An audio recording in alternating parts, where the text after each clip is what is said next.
Hello my dear students, आज मैं आपको 11th और 12th का एक कॉमन टॉपिक है वो पढ़ाने वाला हूं जिसका नाम है मोल फ्रैक्शन एंड दूसरा है आपका मास परसेंटेज। ये 11th और 12th के केमिस्ट्री में बिल्कुल कॉमन आता है। सेम ये आपका सीबीएसई, नीट और सीयूटी एंड जेई के लिए भी आता है, लेकिन जेई में इसके कम क्वेश्चंस पूछे जाते हैं। नीट में 11th 12th में इसके काफी सारे क्वेश्चंस आते हैं। बहुत इजी टॉपिक है, बहुत जल्दी खत्म कर देंगे। चलिए स्टार्ट करते हैं। Mole fraction, basically mole fraction क्या होता है? एक फ्रैक्शन, किसी भी चीज का हिस्सा। एक कोई भी चीज है उसको, अगर सपोज मैं ये पेन है मेरे पास, इस पेन को मैं 20 से तोड़ दूं तो इसके दो हिस्से हो जाएंगे, लेकिन जब इन दोनों को जब जोड़ दूंगा तो ये वापस 1 बन जाएगा। 1 मतलब यूनिटी, मतलब फ्रैक्शंस का हमेशा एडिशन जो होता है वो होता है 1। फ्रैक्शन का एडिशन होता है हमेशा 1। सपोज मैं कहता हूं इस पेन को मैं 3 भागों में तोड़ दूं, एक यहां से तोड़ दूं, एक यहां से तोड़ दूं, यहां से और यहां से, तो 3 हिस्से हो गए इसके। लेकिन जब तीनों को जब मैं जोड़ूंगा तो इनका समीशन कितना होगा? 1। क्या होगा? 1। तो मोल फ्रैक्शन यही होता है। फ्रैक्शन का एडिशन हमेशा 1 होता है, लेकिन यहां पे हम किसके फ्रैक्शन लेंगे? मोल के फ्रैक्शन लेंगे। क्या लेंगे? मोल के फ्रैक्शन। मोल फ्रैक्शन को डिनोट किया जाता है काई से। किसे? काई से डिनोट किया जाता है। ये x जैसा होता है, थोड़ा बड़ा x होता है, इसको काई से, इसे बोलते हैं काई से डिनोट किया जाता है, इसको काई से। क्लियर? मोल फ्रैक्शन होता क्या है? सपोज मैं बात करूं, ए को मैं ले लूंगा यहां पे सॉल्वेंट की तरह मानूंगा, बी को मानूंगा सॉल्यूट की तरीके से। बी को सॉल्यूट, ए को सॉल्वेंट बोलूंगा, बी को सॉल्यूट बोलूंगा। क्लियर? अच्छा, अगर मैं Na लिखूं, Na क्या होगा? N होता है नंबर ऑफ मोल्स, और A लिख दिया तो होगा सॉल्वेंट, तो ये होगा number of moles of solvent. इसी तरीके से Nb लिखूं मैं, Nb क्या होगा? नंबर ऑफ मोल्स ऑफ किसके भाई? सॉल्यूट के, of solute. Number of moles of solute, number of moles of solute. देखिए, अगर मैं यहां पे काई ए लिखूं तो होगा, काई मेरा होता है मोल फ्रैक्शन, और ए के लिए लिखूंगा तो ये सॉल्वेंट का होगा, तो ये होगा मोल फ्रैक्शन ऑफ सॉल्वेंट। ऐसे ही मैं अगर लिखूंगा काई बी के लिए तो काई भी हो जाएगा मेरा ऑफ किसके लिए? सॉल्यूट के लिए। किसके लिए? सॉल्यूट के लिए। देखिए ध्यान से, काई ए, काई बी, इनका फॉर्मूला बहुत इजी है। यहां पे हम मोल फ्रैक्शन किसके रेस्पेक्ट में निकाल रहे हैं? सॉल्वेंट के रेस्पेक्ट में। तो ये रेशियो होता है बेसिकली किसका? जिसके रेस्पेक्ट में चल रहा है। जैसे मोल फ्रैक्शन ऑफ सॉल्वेंट है तो न्यूमरेटर में डालेंगे number of moles of solvent, number of moles of किसके भाई? Solvent, of solvent, upon number of moles of solute plus number of moles of किसके भाई? सॉल्वेंट।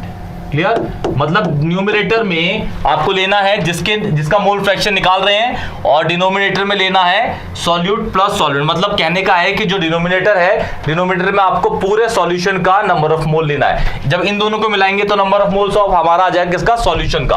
क्लियर? इसको अगर मैं फॉर्मूले में डालूं, number of moles of solvent का सिंबल क्या है भाई? Na। इसका क्या है? Nb। इसका क्या है? Na। क्लियर? अच्छा, अगर मैं बात करूं काई ए की यूनिट की, तो ऊपर है आपका मोल, इसकी यूनिट है मोल, इसकी भी यूनिट है मोल, इसकी भी यूनिट है मोल। मोल को जब ऐड करेंगे तो मोल आएगा, ऊपर भी मोल नीचे भी मोल, तो ये कट जाएगा। तो मोल फ्रैक्शन की यूनिट क्या होती है? यूनिटलेस। मोल फ्रैक्शन एक यूनिटलेस क्वांटिटी है। मोल फ्रैक्शन एक यूनिटलेस क्वांटिटी है, याद रखिएगा। मोल फ्रैक्शन एक तरह की यूनिटलेस क्वांटिटी है। Mole fraction is unitless quantity। Unitless quantity, mole fraction एक तरह का यूनिटलेस क्वांटिटी होता है। अब यहां पे जैसे हमने निकाला काई ए का, हमने फॉर्मूला लिख दिया, सेम यहां काई बी का लिखेंगे। तो क्या होगा? यहां पे किसके रेस्पेक्ट में चल रहा है? सॉल्यूट के, तो ऊपर आएंगे number of moles of solute, number of moles of किसके भाई? Solute, of solute. नीचे किसके होंगे? सॉल्यूशन के पूरा, तो number of moles of solute, number of moles of solute plus number of moles of solvent ऊपर हो गया। Number of moles of solute का सिंबल क्या होता है जी, NB, इसका होता है NB प्लस फिर Na। सेम ये भी मोल को ऐड करेंगे तो डिनोमिनेटर मोल हो गया, न्यूमरेटर भी मोल हो गया, मोल कट गया तो काई ए और काई बी दोनों की यूनिट क्या होगी, यूनिट लेस, जो आपको लिख दिया यूनिट लेस क्वांटिटी होती है काई ए काई बी, मोल फ्रैक्शन की यूनिट लेस क्वांटिटी होती है। जैसे मैंने आपको बोला था कि फ्रैक्शंस का एडिशन हमेशा क्या होता है, 1 होता है। तो यहां प्रूफ करके देखते हैं, काई ए और काई बी को अगर मैं ऐड करूंगा तो देखते हैं क्या वैल्यू आती है। इफ, यहां देखिए लिखता हूं, इफ वी ऐड काई ए एंड काई बी, तो काई A plus chi B, chi a की value Na upon Na plus NB, plus chi b की NB upon Na plus NB। जो डिनोमिनेटर है वो कॉमन है तो कॉमन बाहर ले लेता हूं, तो Na प्लस NB और न्यूमरेटर क्या बचा, Na प्लस NB। इसको काटा तो वैल्यू आ गई 1, मतलब कहने का है chi A plus chi B is equal to क्या हो गया जी, 1। क्या हो गया, 1। तो काई ए प्लस काई बी हमेशा क्या होता है, 1। काई ए प्लस काई बी होता है 1। मोल फ्रैक्शन एक यूनिटलेस क्वांटिटी है, फॉर्मूला किसी का भी आप निकाल सकते हैं, जिसका मोल फ्रैक्शन आप निकाल रहे हैं ऊपर लिखेंगे उसके नंबर मोल और नीचे डालेंगे पूरे सॉल्यूशन के नंबर ऑफ मोल्स। क्लियर। बढ़ते हैं आप क्वेश्चन की ओर। इसके क्वेश्चन बहुत इजी होंगे, देखिए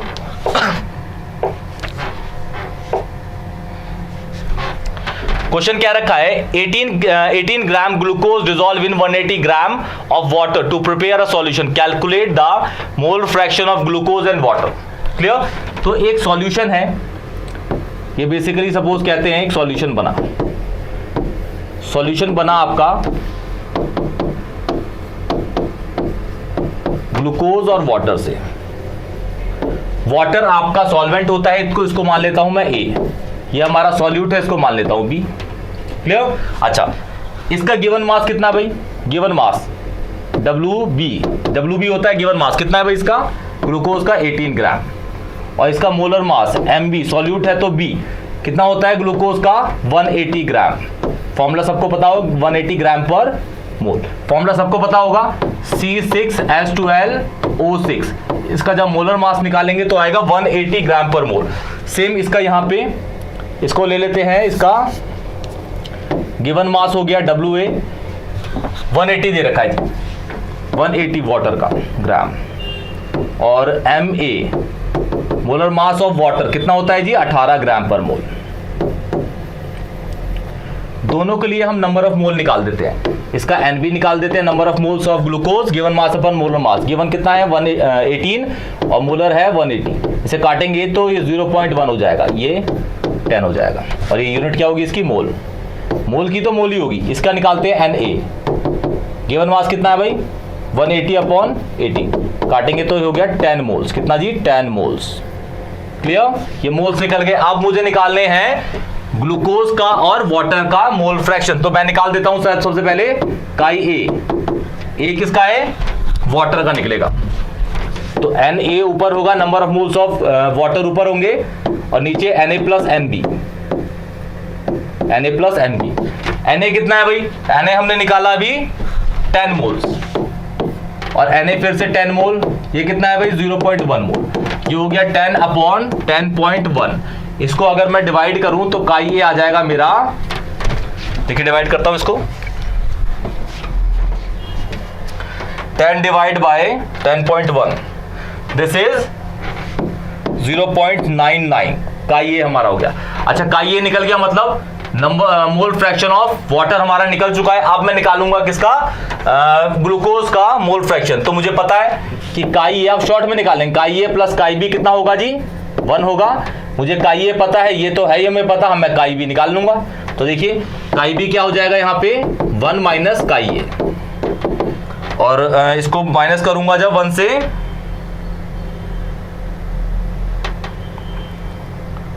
तो आ गया ये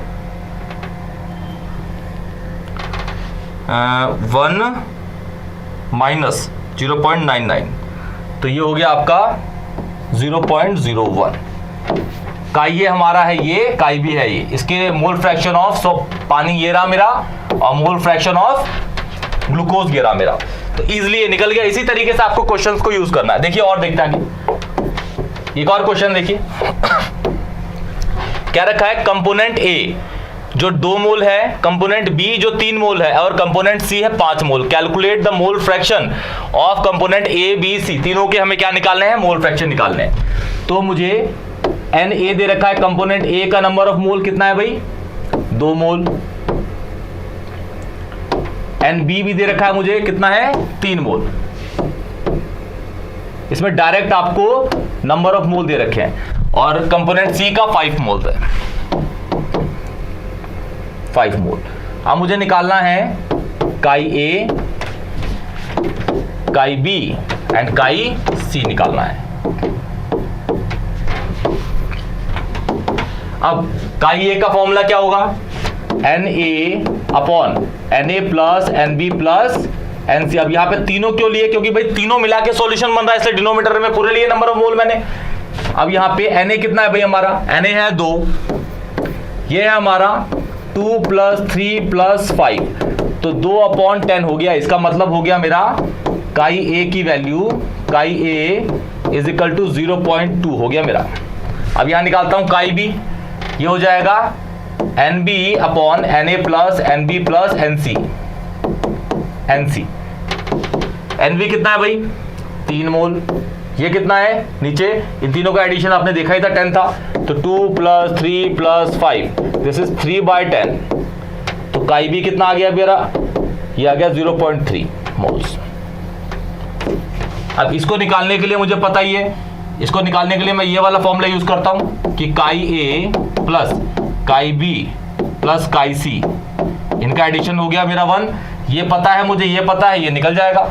तो काई सी कैसे निकलेगा भाई, 1 माइनस काई ए प्लस काई बी, ये हो जाएगा 1 माइनस 0.2 प्लस 0.3, तो ये हो जाएगा 0.5।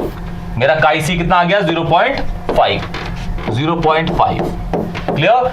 तो इस तरीके से आप मोल फ्रैक्शन के क्वेश्चन भी कर सकते हैं, बहुत इजी हैं, ज्यादा टिपिकल होंगे नहीं। अगर आपको नंबर ऑफ मोल निकालने के इस क्वेश्चन में जैसे आपको नंबर ऑफ मोल दे रखे हैं और इससे पहले वाले में नंबर ऑफ मोल निकालने थे, तो दोनों क्वेश्चंस तो आपको पता ही है। नंबर ऑफ मोल निकालना है तो given mass upon molar mass डाल देंगे तो उसका नंबर ऑफ मोल निकल जाएगा।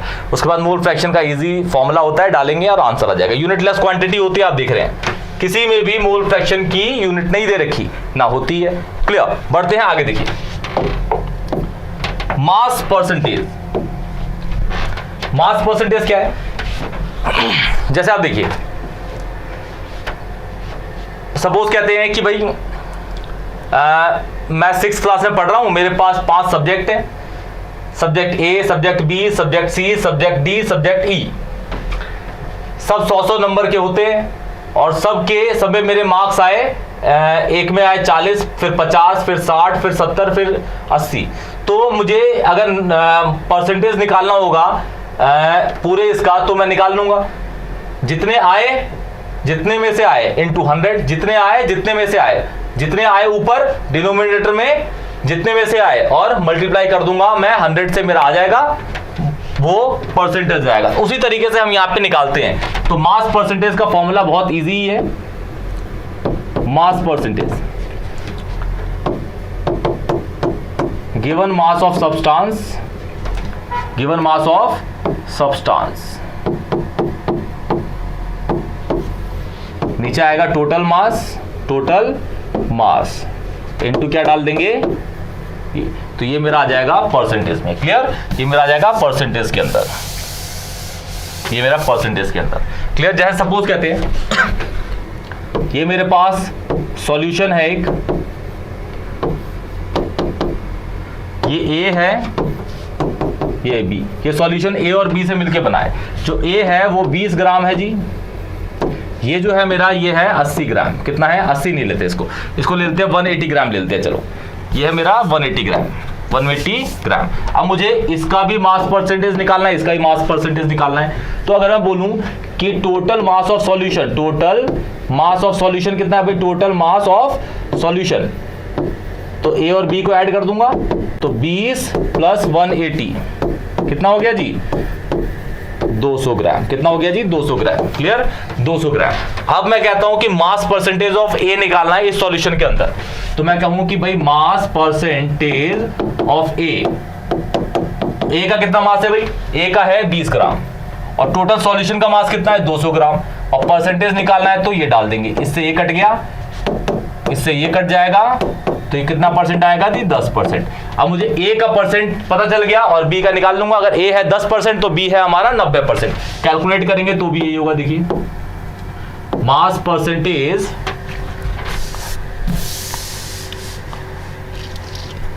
मास परसेंट ऑफ बी, बी का कितना मास है भाई 180 अपॉन ये हो जाएगा 200 मल्टीप्लाई किससे करेंगे 100 से, इससे कटा तो 2 आ गया, इससे कटा तो 90 आ गया, तो कितना परसेंट हो गया जी 90%।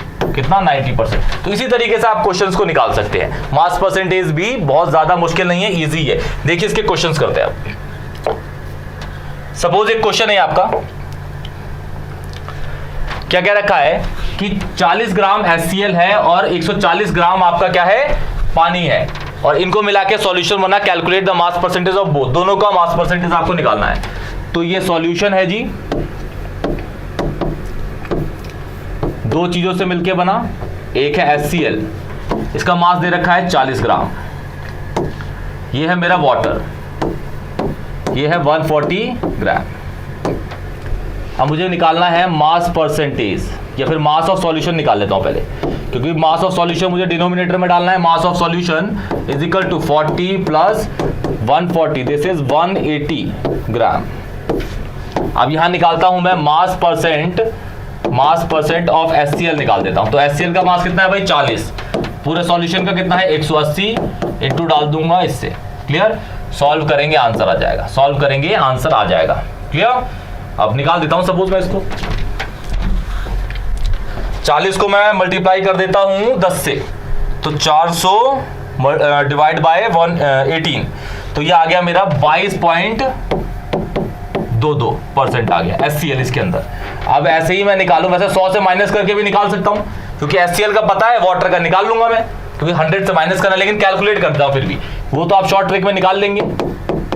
ऑफ वाटर 140 अपॉन 180 मल्टीप्लाई इतना, इससे ये कटा, फिर 140, इसको मल्टीप्लाई करते हैं 1400 डिवाइड बाय 18, दिस इज 77.78%। ये होगा वाटर का, ये होगा HCl का। इतना इजी है क्वेश्चन, बिल्कुल इजी तरीके से आप कर सकते हैं इसको। देखियो सपोज ये क्वेश्चन दे रखा है आपको, A solution contains methane gas, ammonia gas and hydrogen gas. Calculate the mass percentage of methane, ammonia और hydrogen gas. Hydrogen gas basically H2 होता है, मीथेन CH4, अमोनिया NH3 होते हैं, और इन सबके मास दे रखे हैं। मीथेन का ये दे रखा है, इसका ये दे रखा है, इसका ये दे रखा है। तो आपको क्या करना है, मैं मास परसेंटेज निकालता हूँ सीधा, मास परसेंटेज, या फिर यही निकाल लेता हूँ पहले सॉल्यूशन का mass, mass of solution. Mass of solution कितना होगा भाई, इन सारे मास को ऐड कर दूंगा, 25 प्लस 35 प्लस 140, ये हो जाएगा 200 gram. Mass of solution is 200 gram. Clear, mass percentage of CH4 methane निकालता हूं, तो इसका कितना है 25 अपॉन 200 इंटू ये हो गया, इसको इससे काटा आपने तो ये हो गया 12.5%। क्लियर, अब मास परसेंटेज ऑफ NH3 कितना भाई 35 अपॉन 200 इंटू 1, ये हो गया, इससे कट गया, इसे निकाल लेंगे तो आप ये हो जाएगा 17.5%। क्लियर, दूसरा मास परसेंटेज ऑफ H2 गैस, तो ये कितना है भाई 140, 200 इंटू इसको इससे काटा आपने और इसको इससे काटा, तो ये हो जाएगा आपका 70%। तो ये आपके इसके मास परसेंटेज आपके निकल चुके हैं। तो इस लेक्चर में आपने मोल फ्रैक्शन, मास परसेंटेज की कैलकुलेशन देखी, किस तरीके से इसको कैलकुलेट कर सकते हैं। इसको ध्यान से कर लीजिएगा रिपीटेड, और ये बहुत इजी है। क्लियर? तो बढ़ते हैं अब नेक्स्ट क्वेश्चन की ओर, जो हम पढ़ेंगे नेक्स्ट लेक्चर में। तब तक के लिए टेक केयर।